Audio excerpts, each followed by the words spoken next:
Hey everyone, and welcome. It's so easy to take the incredible power of modern medicine for granted, isn't it? But have you ever stopped to think about how we actually got here? Today, we're going to dive into the story of two revolutionary ideas, two major disruptions that completely shattered centuries of old beliefs and, literally, built the world we live in today.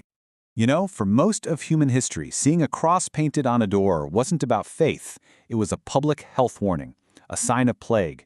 That, plus a lot of prayer and hope, was basically the best defense we had against disease.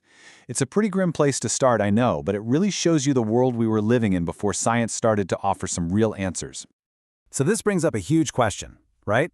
If you didn't know about germs or viruses or have any data to look at, what did you have?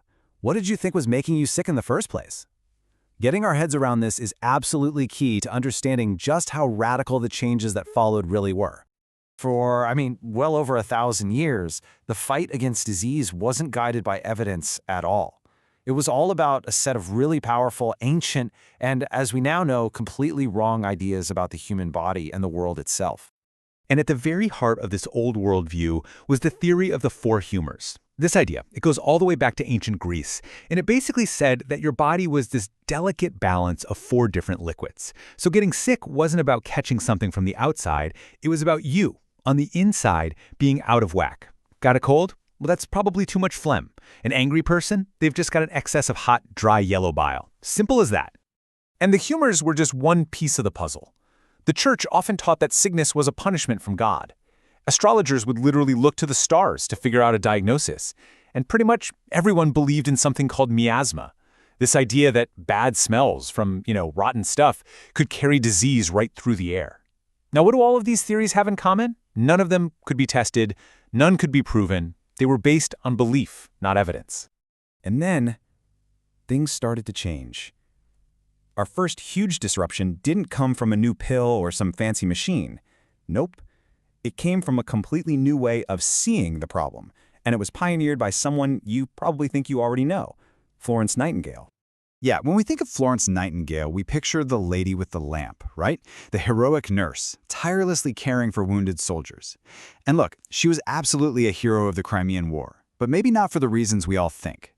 Her biographer called her a passionate statistician. And that one phrase, it just reframes her entire story. See, Nightingale didn't just see suffering soldiers. She saw patterns. She saw data. And that data was telling a horrifying story that somehow no one else was seeing. 7-1. This is the number that changed everything. During the Crimean War, for every single soldier who died from his wounds in battle, a truly staggering 7 died from diseases like cholera and typhus. And these were diseases that were totally preventable. This wasn't a failure of nursing, it was a catastrophic failure of the entire system. Nightingale had this incredible insight. She realized the real killer wasn't the infection inside the soldier, it was the filth inside the hospital. The enemy wasn't in the body, it was in the environment. And by meticulously collecting data, linking mortality rates directly to sanitary conditions, she proved that clean water, fresh air, and decent sewers were the most powerful medicines of all. This was, for all intents and purposes, the birth of modern public health. Okay, so Nightingale taught us how to fix the system, the environment. But what about fixing the patient?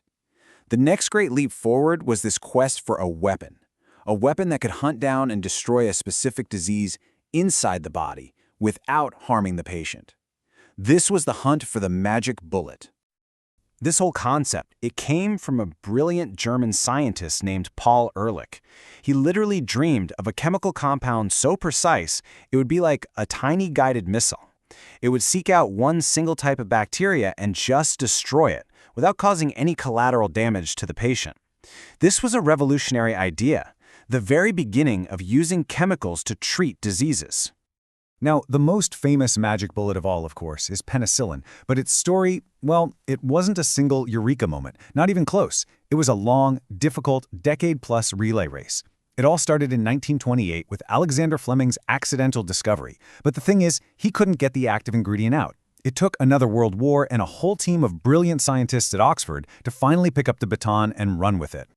So to go from a speck of mold in a lab dish to a drug that would change the world, it really required 3 huge, separate breakthroughs. First, you had Fleming's sharp observation. Second, the incredibly difficult work by Howard Florey and Ernst Chain's team at Oxford to finally isolate the stuff.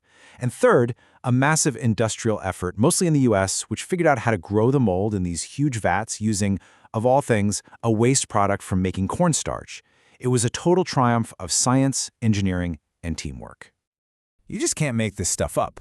From a contaminated petri dish that almost got thrown away, to a lab assistant happening to find a moldy cantaloupe in a market in Illinois that produced way more penicillin, the story is just wild.